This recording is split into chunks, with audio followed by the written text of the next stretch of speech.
Retorno. Bom dia, Santa Isabel. Bom dia, Altos da Estância Grande. 21 de maio de 2016, programa Debates e Opiniões. Vai ao ar todos os sábados aqui na nossa Santa Isabel, no www.radiosantaisabel.com.br. Olha, o nosso programa hoje traz novidade, muita coisa. novidade, Muita coisa, muito debate, muita opinião, porque o golpe tá a galope. O golpe tá aí.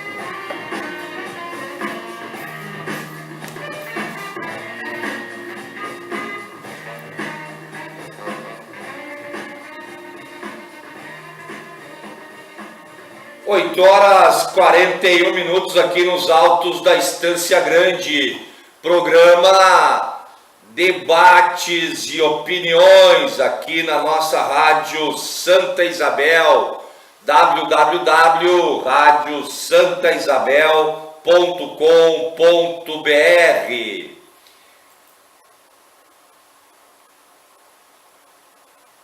Estamos de volta para mostrar um trabalho também muito bonito, acho que você vai adorar, acontece em mais de 80 cidades do país, o consultório na rua, tem daqueles mais esquecidos que não tem casa. E a médica Valesca Antunes, nossa convidada, está aqui com a gente justamente para falar desse projeto. Tudo boa tarde, parabéns, eu não tenho como não puxar pelo coração também o trabalho que vocês fazem, muito bonito. É uma coisa que me impressionou, vale a pena explicar também para o público como é que funciona, mas me impressionou é que vocês não impõem, vamos dizer assim, um estilo de vida, uma visão do mundo, uma forma de vocês para os seus pacientes. Ao contrário, vocês conversam com os pacientes, se eles permitem que você se aproxime, você começa ali a fazer um tratamento e vai criando uma fidelidade, uma confiança, depois formam até amigos de vocês, né? Fala pra gente, como é que vocês trabalham no dia a dia?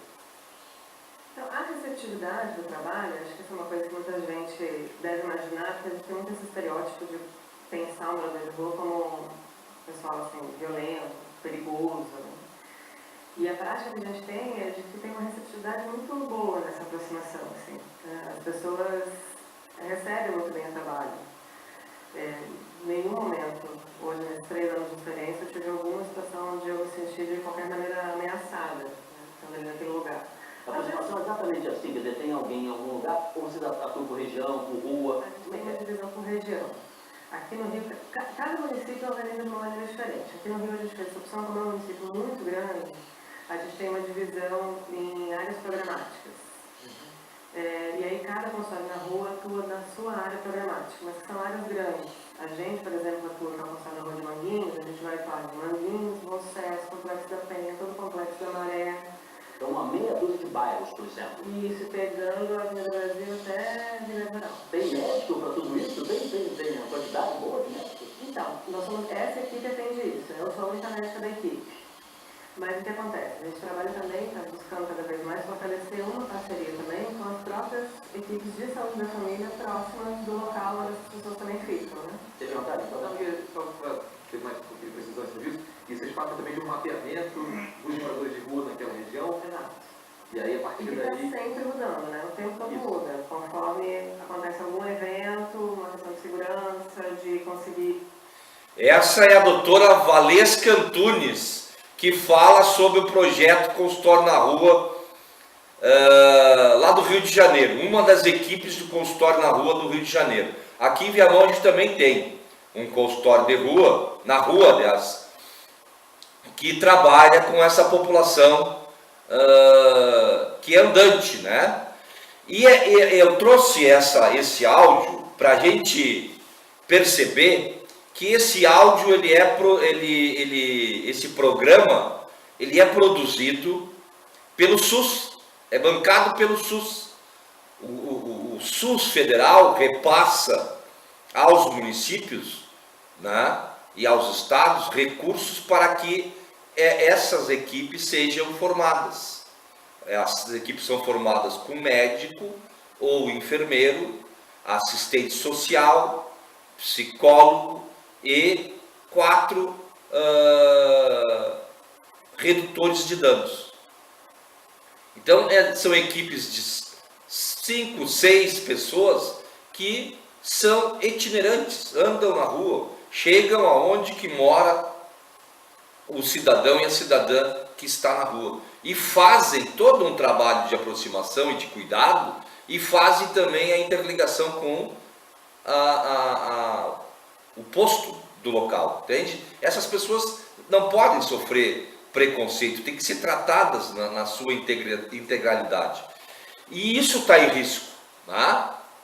Esse tipo de programa está em risco. Isso faz com que o SUS corra risco, né? O novo ministro da Saúde disse que o SUS é muito grande, que o SUS tem que diminuir. Esta é a ideia do ministro da Saúde. Então, é esse tipo de absurdos, né, que a gente fica imaginando o que vai acontecer com o país, com o serviço, e ali assim, ó, o Sistema Único ele é oferecido para as pessoas na sua integralidade, não interessa cor nem poder aquisitivo, mas principalmente quem utiliza o Sistema Único são pessoas de baixo poder aquisitivo, né? E aí o novo governo, em 7 dias, faz 28 ações que são contra os interesses do país. A média desse governo que é golpista é baixar 4 medidas negativas para o povo por dia. Mal completou uma semana e o governo do presidente golpista Michel Temer já acumula uma lista de 28 medidas que vão impactar negativamente a vida dos brasileiros e das brasileiras, especialmente os mais pobres. Em média, o número representa 4 medidas contra o povo por dia. Para além da inelegibilidade de Temer por 8 anos e da escolha de um ministério golpista com 7 nomes implicados nas investigações da Lava Jato, identifica-se 2 grandes grupos de ações negativas para o Brasil. As que podem ser chamadas de burocráticas, como extinção de ministérios, mas que revelam um nível mais profundo o que orienta o governo golpista, e as ações que mudam, põem por fim ou inauguram políticas, ou seja, são a concretização de planos da gestão ilegítima. As reações aos primeiros anúncios já provocam, inclusive, recursos por parte, ou melhor, recuo por parte do governo golpista, e demonstram que há uma gente disposta a resistir e barrar o golpe. Um dos exemplos vem dos que trabalham com a arte no país, que passaram a ocupar prédios públicos para protestar contra o governo Temer, que é o caso da extinção do Ministério da Cultura. Primeira coisa que o governo, na medida número 1, Ministério da Previdência incorporado ao Ministério da Fazenda. A mudança não provocou fortes reações, mas deve provocar em breve. Isso porque significa impor a lógica contábil e financista a todo o sistema de seguridade social do Brasil, desmontando-o. A condução da reforma da Previdência pelo Ministério da Fazenda visa também distanciar os trabalhadores do debate, com a utilização frequente do argumento de que a Previdência é deficitária. A mudança já repercute nas primeiras medidas políticas ligadas a pastas e que foram anunciadas. Número 2, reajuste do salário mínimo sem obrigatoriedade de recompor a inflação.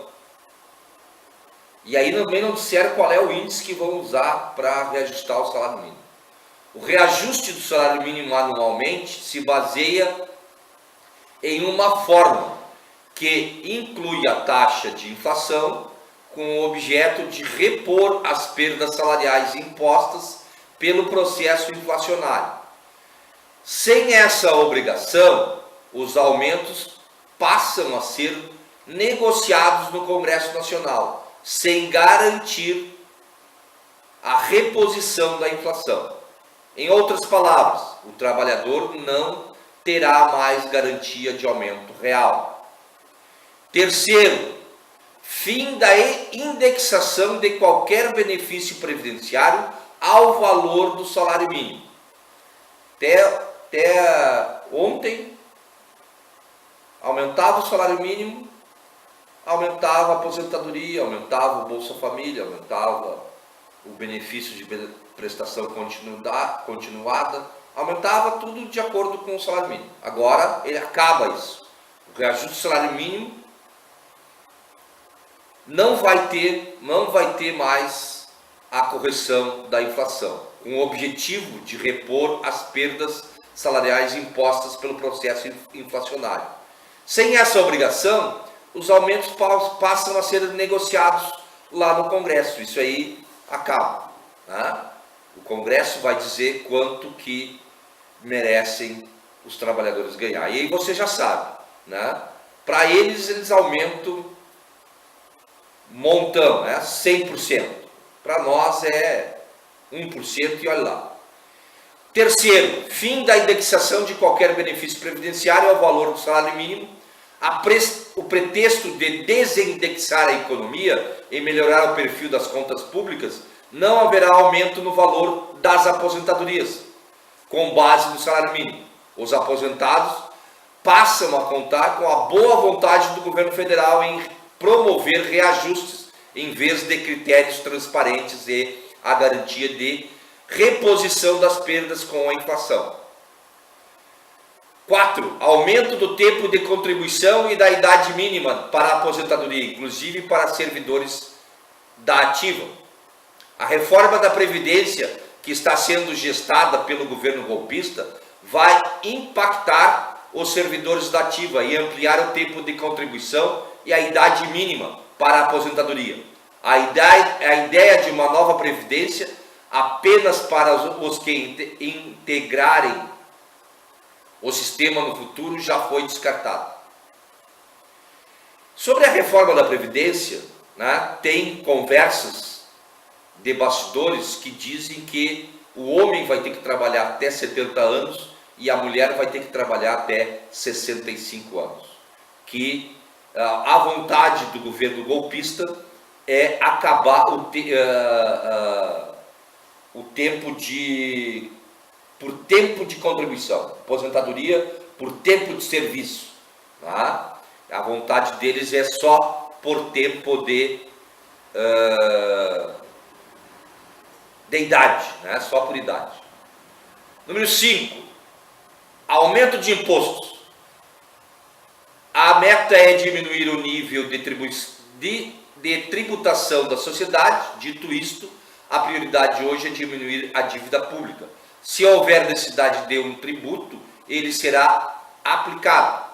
A frase é do ministro golpista da Fazenda, Henrique Meirelles, que revela a disposição para jogar a conta para o povo pagar com novos impostos, além de lembrar a famosa frase de Delfim Neto, ministro da Fazenda da ditadura militar, que disse ser preciso primeiro esperar o bolo crescer para depois haver distribuição de renda no país. Medida número 6, permitir que as convenções coletivas prevaleçam sobre as legais, salvo quanto aos direitos básicos. O projeto de lei 4.193 de 2012, de autoria do deputado federal Irajá Abreu, do PSD de Tocantins, prevê que acordos e convenções coletivas de trabalho podem se sobrepor à CLT. O resultado é inequívoco, a perda da capacidade de negociação dos trabalhadores e a redução da proteção que o Estado dá atualmente quando houver desrespeito das leis por parte do empregador. Além desse projeto, há pelo menos outros 6 em tramitação no Congresso Nacional que contam com Temer para ferir os interesses dos trabalhadores. Ministério sem mulheres, ausência de mulheres no primeiro escalão, já foi denunciado até na ONU. Então, se mostra um governo extremamente machista. Fim da Secretaria da Igualdade Racial, demonstra que o governo não está nem aí para as raças, para as etnias. Fim do Ministério da Cultura, né? Ministério da Educação vai para o DEM. O ministro golpista da Educação, Mendonça Filho, é filiado ao DEM, partido que é contra o ProUni, o FIES, o Enem, as cotas, 50% do pré-sal para a educação e 75% do rótulo do petróleo para o setor, ou seja, contra o avanço conquistado na última década na educação brasileira. Esse mesmo ministro diz que as mensalidades têm que ser pagas para os cursos de extensão. O ministro Mendonça Filho não conseguiu discursar em sua posse ante aos protestos dos servidores do MINC, incorporado à pasta da educação, já que deu mostras de que deve haver preocupação com os programas educacionais que foram os principais instrumentos adotados pelos governos do PT para possibilitar o maior acesso ao ensino superior da nossa história. Em entrevista ao UOL, o ministro golpista disse que iria apoiar as universidades públicas que quiserem cobrar mensalidade em seus cursos de extensão e pós-graduação. Dias depois da entrevista, Mendonça Filho divulgou nota para dizer que recuou da ideia, mas que, como deputado federal, ele votou a favor da PEC 395/2014, que estabelece essa política de cobrança de mensalidade. Número 12, ensino superior das mãos da iniciativa privada. Mendonça Filho nomeou para a Secretaria de Regulação dos Serviços e Supervisão de Educação Superior Maurício Costa Ramon, economista ligado à rede de ensino privada, o que é um sinal preocupante para o ensino público. Número 13, revisão do Bolsa Família. Por vontade política dos governos do PT, os programas sociais como Bolsa Família são reajustados com regularidade. O último reajuste ocorreu no dia 1º de maio, Dia do Trabalhador, quando a presidenta Dilma, eleita democraticamente, concedeu 9% de aumento para os beneficiários do Bolsa Família. Ao acabar com a indexação, o governo golpista compromete a regularidade dos reajustes. Pior do que isso, o ministro golpista do Desenvolvimento Social e Agrário, o gaúcho Osmar Terra, afirmou ser necessário aperfeiçoar os mecanismos de controle sobre o benefício do Bolsa Família. O que significa isso? Que vai fazer um pente fino que poderá provocar o desligamento de até 10% dos beneficiários do programa, disse o ministro Osmar Terra em entrevista ao jornal O Globo. 14, né? Número 14, a maldade 14, fim da Controladoria Geral da União. A famosa CGU acabou, né? Eles acabaram com a CGU para acabar com a corrupção. Fecharam aqueles que investigam a corrupção no Brasil. E esse é o argumento enfadonho aí dos golpistas. Número 15, reduzir o Sistema Único de Saúde. O ministro golpista da Saúde, Ricardo Barros, foi outro que já apresentou um pacote de medidas que colocam em risco o futuro da saúde no Brasil. Em entrevista ao jornal Folha de São Paulo, Barros disse que não vão conseguir sustentar o nível de direitos que a Constituição determina. A frase por si só já é uma enorme afronta à Constituição brasileira, mas revela algo mais perverso. O SUS será reduzido e fragilizado.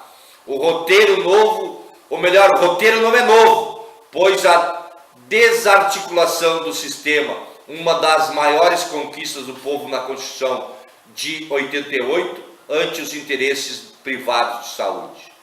O número 16 também está envolvido na saúde. Saúde sem orçamento mínimo. Ricardo Barros também quer flexibilizar a obrigatoriedade de aplicação de recursos mínimos do orçamento na área da saúde. Hoje a União é obrigada a aplicar na saúde ao menos o mesmo valor do ano anterior, mais o percentual da variação do PIB, Produto Interno Bruto. E os estados e municípios precisam investir 12% e 15%, respectivamente. Com a flexibilização, o orçamento da saúde não terá garantias que possui atualmente. 17. Ainda sobre a qualidade dos serviços dos planos de saúde. Não será controlada pelo governo. O ministro golpista, aliás, foi financiado nas eleições de 2014 por operadores de planos de saúde. Talvez por isso tenha declarado que a fiscalização não será feita pelo governo, abrindo espaço para fortalecer ainda mais as empresas de plano de saúde na relação com os segurados, em vez de colocar a estrutura estatal para atuar na proteção da parte mais fraca dessa relação. Número 18, fim do Ministério Agrário. Com o fim do Ministério Agrário, acaba-se com o desenvolvimento da pequena produção, da pequena família, da produção familiar. Acaba com a reforma agrária. 19, revisão das demarcações das terras indígenas. Acaba com a terra indígena e legaliza a grilhagem de terra que é campeia pelo Brasil afora. 20, privatização do patrimônio público.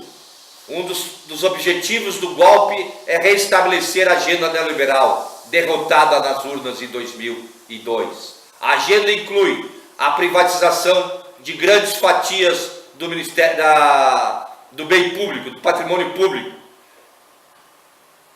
Como o governo golpista já ventila a privatização da Casa da Moeda, dos Correios e centrais elétricas federais nos estados da federação. A Casa da Moeda, nós vamos ter que pagar para fazer o nosso dinheiro. Isso é um absurdo. Além de colocar na mão da iniciativa privada a produção de dinheiro.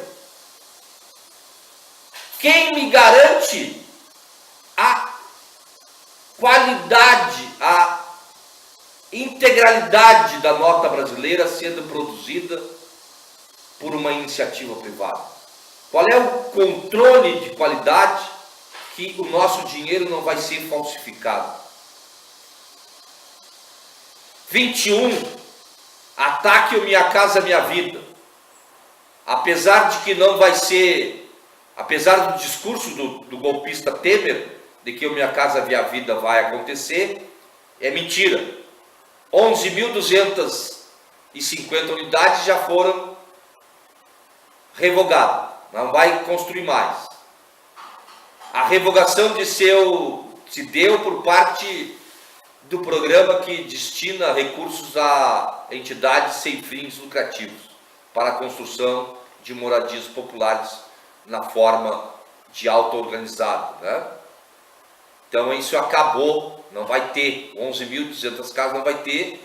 Se pensa na equipe econômica golpista em reajustar o Minha Casa Minha Vida em 237%.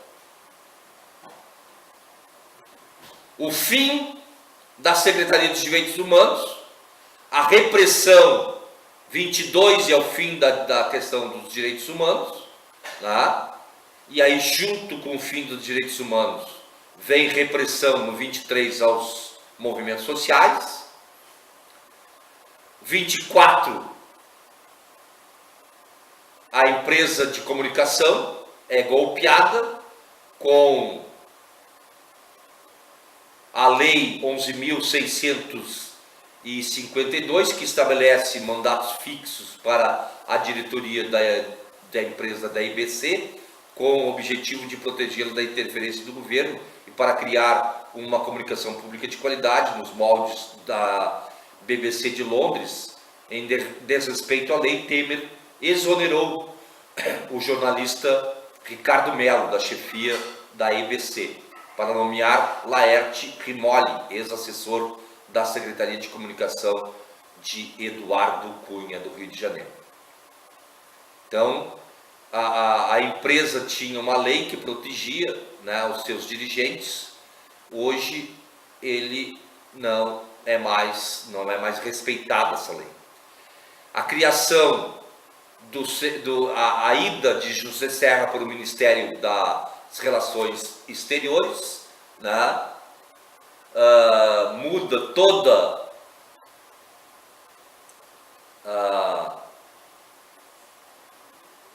a questão, a escolha de diplomatas, relações, muda todinha, né?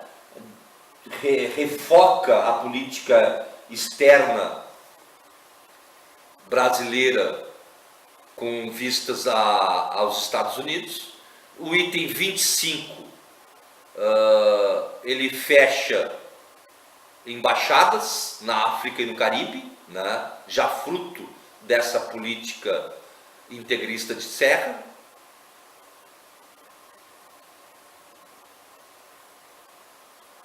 O fim do Ministério da Ciência e da Tecnologia. Primeiro, ele cogitaram um pastor para esta pasta, o Marcos Pereira, quando aí teve uma forte reação da comunidade científica, eles recuaram, mas a desistência não implicou também no fim do Ministério, né? Que foi incorporado aos das comunicações. Vejam só, uma das vertentes que pode projetar o Brasil uma nação desenvolvida e a capacidade de trazer inovações e avançar nas áreas de ciência e tecnologia, a extinção do Ministério compromete, né, essa possibilidade.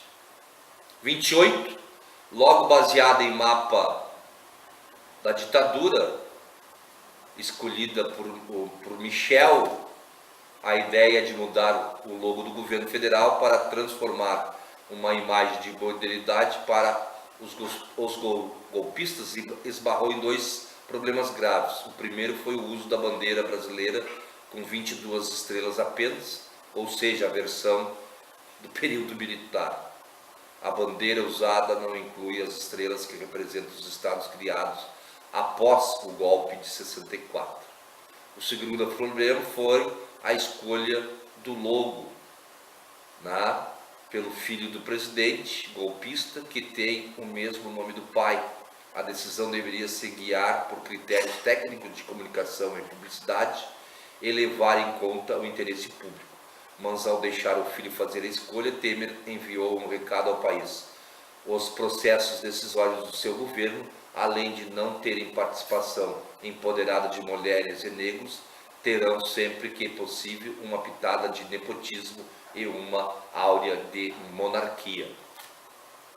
Tá? Delega poder ao filho. E esse número 28, ele é emblemático, né, pessoal? Porque assim, ó, o cara quer mudar a marca do governo, quer mexer nas questões da bandeira. É muito ditatorial uma coisa dessa, né? Além de todas as outras questões inerentes aí à vida do brasileiro, né? Acaba com o SUS,